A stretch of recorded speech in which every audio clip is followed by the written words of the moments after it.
Remue ménage. Remue ménage.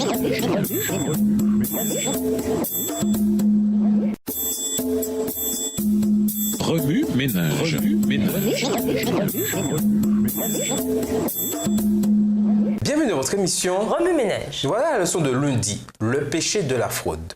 Lisons 2 Pierre 1, les versets 5 à 9. 2 Pierre 1, les versets 5 à 9. À cause de cela même, faites tous vos efforts pour joindre à la foi la vertu, à la vertu la science, à la science la tempérance, à la tempérance la patience, à la patience la piété, à la piété l'amour fraternel, à l'amour fraternel la charité.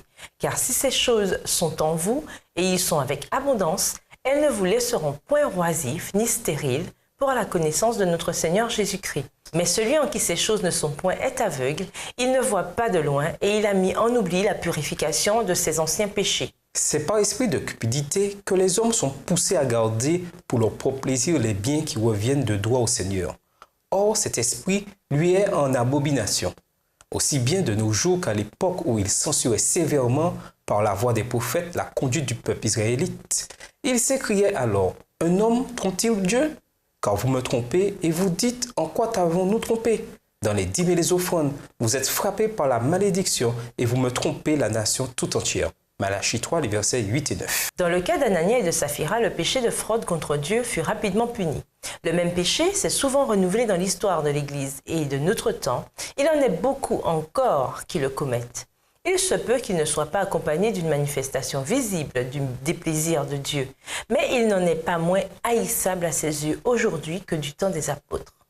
L'avertissement a été donné. Dieu a clairement manifesté son horreur pour ce péché et tous ceux qui s'adonnent à l'hypocrisie et à la cupidité peuvent être assurés qu'ils sont en train de perdre leur âme.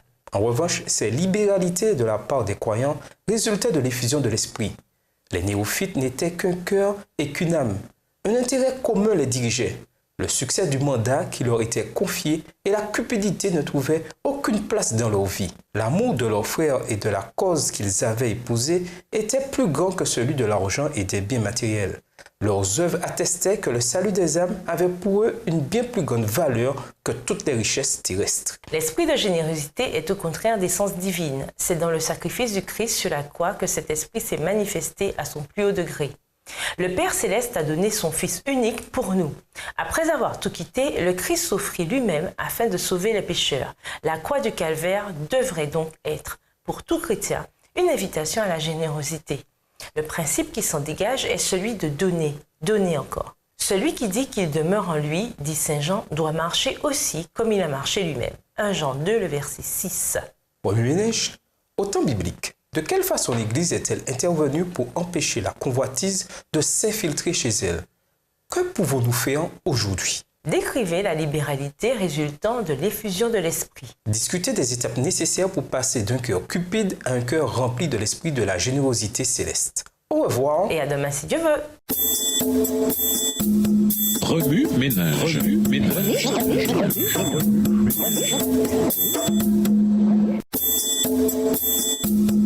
Remue ménage.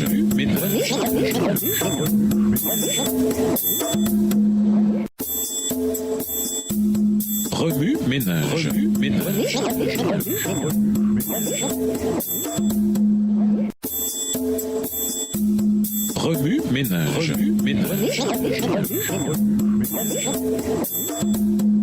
Bienvenue dans votre émission. Remue ménage. Nous voilà à la leçon de mardi. Des paniers dorés remplis de fruits empoisonnés. Nous vous invitons à lire 1 Roi, le chapitre 21. Submergé par son égoïsme, Akab s'apitoya sur lui-même et refusa de manger, comme si sa vie même dépendait de la vigne que Naboth refusait de lui vendre. Son orgueil blessé, tel un enfant qui n'obtient pas le jouet désiré, l'entraîna à transgresser un commandement. Nous pourrions facilement rejeter tout le blâme sur Jézabel, cette femme aussi intelligente qu'assoiffée de plaisir. Mais de toute façon, que sont donc ces deux personnages immatures et déchaînés dans la Bible? L'histoire d'Israël est une suite de pics miraculeux et de vallées dévastatrices. En ce temps-là, l'inoubliable roi David avait quitté la scène depuis environ 135 ans. Juda était divisé en une région du sud dirigée par les descendants de Salomon. Quant à la partie du nord, les dirigeants méchants la corrompaient. Un coup d'œil sur l'histoire de la vigne de Naboth suffit pour comprendre pourquoi on a qualifié Akab de roi le plus inique de tous ses prédécesseurs. 1 roi 16, verset 30. En épousant la fille d'un roi phénicien, cet être lâche, opportuniste et débauché accueillit le culte dévastateur de Baal et la sorcellerie. Ce fut l'une des pires décisions pour le peuple de Dieu. Bientôt, Akab érigea des temples dans lesquels se déroulaient des orgies, des sacrifices humains et d'autres coutumes innommables du culte païen. Sous la vengeance de Jézabel et le sceau d'Akab, les prophètes de Dieu subirent une violente persécution. Élie lui-même fut submergé au point de demander au Dieu de la vie de lui donner la mort. 1 roi 19, le verset 4. La racine de tout mal, c'est la convoitise, le désir immodéré de posséder.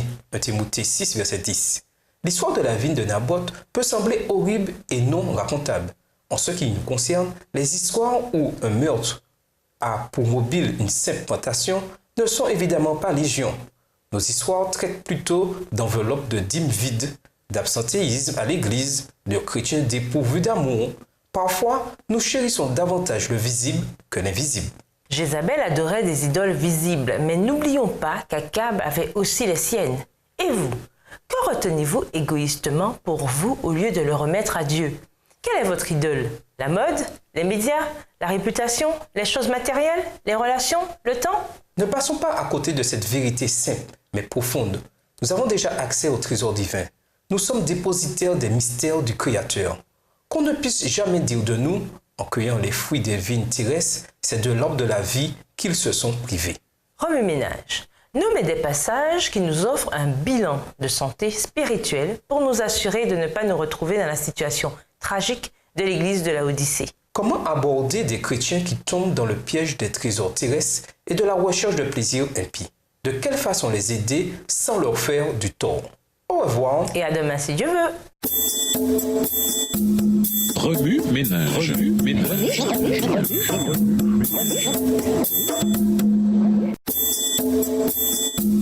Remue-ménage. Remue-ménage.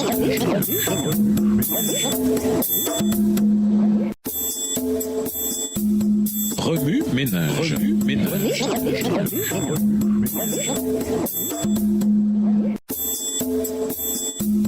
Remue-ménage. Remue-ménage. Bienvenue dans votre émission Remue-ménage. Nous voilà la leçon de mercredi. Que ferait Jésus? Lisons Ésaïe 56, verset 11. Ésaïe 56, verset 11.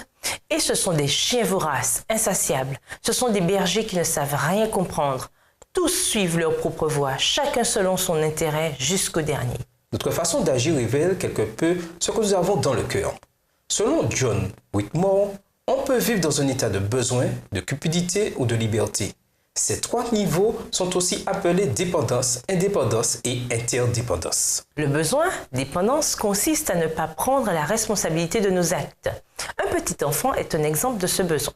Il dépend de ses parents pour satisfaire son besoin de nourriture et d'un foyer. Lorsqu'il trahit Jésus, Judas Iscariote ne prit pas la responsabilité de ses actes. Matthieu 26 et versets 14 à 16. Le besoin chez les adultes peut se manifester lorsqu'une personne fait un excès de vitesse et argumente ensuite avec le policier au sujet de la contravention, ou lorsqu'une personne, au lieu de faire un budget, dépense trop. La cupidité, indépendance, c'est vouloir n'en faire qu'à sa tête. Ne rechercher que son propre intérêt ou ne s'occuper que de soi et de sa famille. La cupidité, c'est vouloir l'appareil électronique dernier cri ou l'article le plus en solde. C'est acheter des choses pour épater la galerie. C'est essayer constamment de faire du profit. Ésaïe 56, verset 11. C'est être attaché aux choses plutôt qu'à Dieu. La liberté, interdépendance, c'est chercher ses intérêts personnels et ceux des autres. C'est faire passer les autres avant soi. C'est agir en gestionnaire fidèle et centré sur le service de Dieu. Jésus nous a donné un exemple de cette liberté. Même si tout lui appartient, lui qui était riche, il s'est fait pauvre en votre faveur afin de vous enrichir par sa pauvreté. 2 Corinthiens 8, le verset 9. La liberté, c'est prendre toutes nos décisions en tenant compte de la question suivante. Que ferait Jésus? Lorsque nous pensons à une destination vacances ou au nombre d'activités parascolaires auxquelles inscrire nos enfants ou au coût des rénovations du salon, demandons-nous si ces plans font partie de la volonté de Dieu pour nous. Jésus veut que nous fassions de lui le Seigneur de notre vie parce que c'est l'unique moyen de nous débarrasser du cauchemar permanent de notre cupidité. Sans un Seigneur rempli d'amour à servir, nous avons deux choix. Lutter pour les trophées du monde ou être foulés aux pieds par la foule qui les convoite tout autant. Si nous nous donnons à Jésus et renonçons à la lutte désespérée pour satisfaire la cupidité, nous serons peut-être malmenés par la cupidité des autres, mais qu'importe, car ce n'est pas ce qui nous définit. Nous serons plutôt capables de dire que quelle que soit la souffrance à laquelle nous sommes en but, nous la subissons avec le Christ, l'opposé suprême de la cupidité. Son abnégation est telle qu'il s'est laissé crucifier pour que par la confiance en lui, nous puissions former un corps d'individus sauvés de la race désespérée de la cupidité. Oui, Ménage, comment puis-je délaisser mon égocentrisme pour me focaliser sur Dieu? Un chrétien devrait-il laisser une personne cupide et obstinée le fouler aux pieds? Décrivez la réaction qu'il devrait avoir en face d'une personne cupide. Au revoir. Et à demain si je veux. Remue ménage. Remue ménage.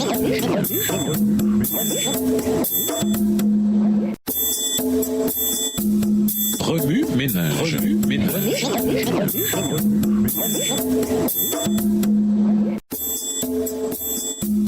Remue ménage. Remue ménage.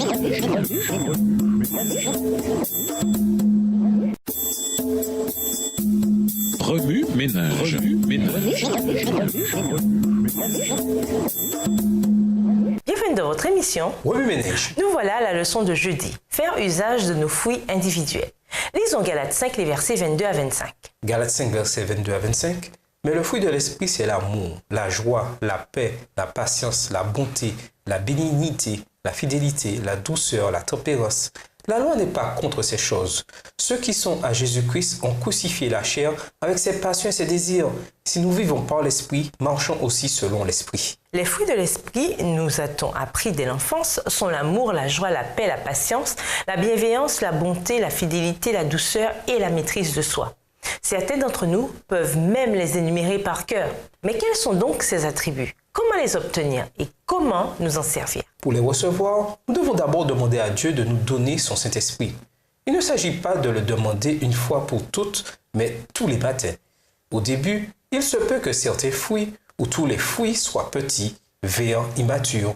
Au lieu de nous décourager, continuons de prier Dieu de venir dans notre cœur. Une fois que ces fruits nous sont accordés, les utilisons-nous pour faire la volonté de Dieu? Sommes-nous utilisés parce que nous les avons? Comme un fruit sucré, certaines personnes sont naturellement remplies de douceur. On ne les voit pas nécessairement par leurs paroles proprement dites, mais plutôt par le ton avec lequel elles les prononcent, ainsi que par leur manière et leurs actes. Vous est-il déjà arrivé de comparer votre fruit avec celui des autres et d'en être franchement découragé? Si oui, ne vous laissez pas abattre. Souvenez-vous simplement que vous êtes un verger en croissance. Avec le temps et la prière, votre fruit deviendra de plus en plus sucré et atteindra sa pleine maturité à condition de l'utiliser. Ainsi donc, manifestez votre amour pour Dieu, votre joie en Jésus, votre paix avec vos semblables et votre patience en développement comme tout bon gestionnaire le doit. Avec l'aide de Dieu, soyez bons pour les autres et généreux envers vos semblables. Par la puissance du Saint-Esprit, soyez fidèles à Dieu et animés du doux esprit de la maîtrise de soi. Ceci dit, arrêtons-nous un instant sur les pommes. À ce jour, on en compte plus de 7500 variétés. Chacune d'elles a ses propres qualités. Les pommes rouges, Delicious, n'ont pas leur pareil lorsqu'elles sont mangées cuites. Par contre, elles ne conviennent certainement pas aux tartes, contrairement à la Granny Smith, une pomme légèrement acide. La Fuji, excellente consommée crue, n'arrive pas à la cheville de la Gala quand on fait de la compote. Nous n'atteignons sans doute pas l'idéal en toutes circonstances. Cependant, Dieu nous a accordé des dons et des fruits qui croissent par la puissance de son esprit et fait graduellement de nous ses gestionnaires spirituels là où il a besoin de nous et nous conduit. Pour ménage, en quoi les fruits et les talents se ressemblent-ils? En quoi diffère-t-il? Quel fruit vous semble difficile? De quelle façon pourriez-vous traiter ce dilemme? Au revoir. Et à demain si je veux. Remue ménage. Remue ménage.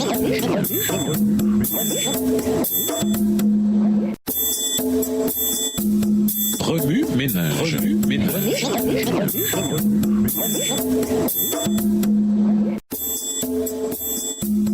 Remue ménage. Remue ménage.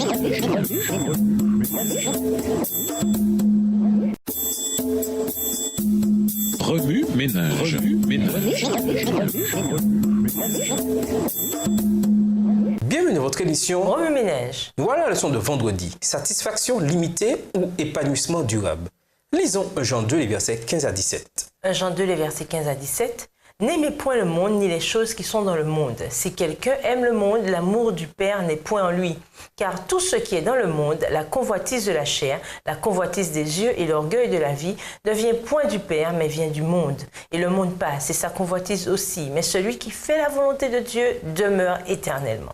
Pour conclure, le monde a nourri notre esprit de la pensée trompeuse que nos biens et notre apparence ne font pas le poids, qu'il y a toujours quelque chose ou quelqu'un de meilleur, et nous voilà remplis d'insatisfaction. Osée 6, verset 35. Pourtant, toutes les choses de ce monde sont temporelles. La poursuite de ce que nous convoitons ne peut donc nous procurer qu'un bonheur momentané et fugitif. L'heure est venue de fixer notre esprit sur les choses éternelles qui seules peuvent nous satisfaire. Vous avez été ramenés de la mort à la vie avec le Christ. Alors recherchez les choses qui sont au ciel, là où le Christ siège à la droite de Dieu. Préoccupez-vous de ce qui est là-haut et non de ce qui est sur la terre. Pour vos idées, lisez l'article de Joku intitulé « The Surrender of Self », l'abandon de soi, disponible sur Internet. Visitez un orphelinat pour voir comment les enfants vivent avec le minimum. Faites une liste des désirs de votre cœur et ensuite distinguez ceux qui sont temporels de ceux qui sont permanents. Adressez-vous à un sans-abri dans la rue et découvrez comment il survit. Écoutez le cantique Comme ma vie et mes louanges numéro 506. Puis, réfléchissez à la gestion chrétienne de la vie. Mémorisez Luc 12, verset 15. Priez Dieu de vous convaincre à ce sujet, Luc 12, verset 15, et demandez-lui de vous utiliser pour lui gagner des âmes.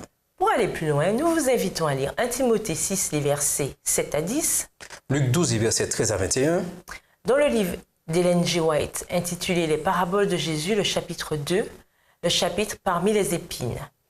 et le livre Témoignages pour l'Église, volume 1, chapitre 30, à la page 172. Au revoir. Et à demain si Dieu veut. Remue, ménage, ménage.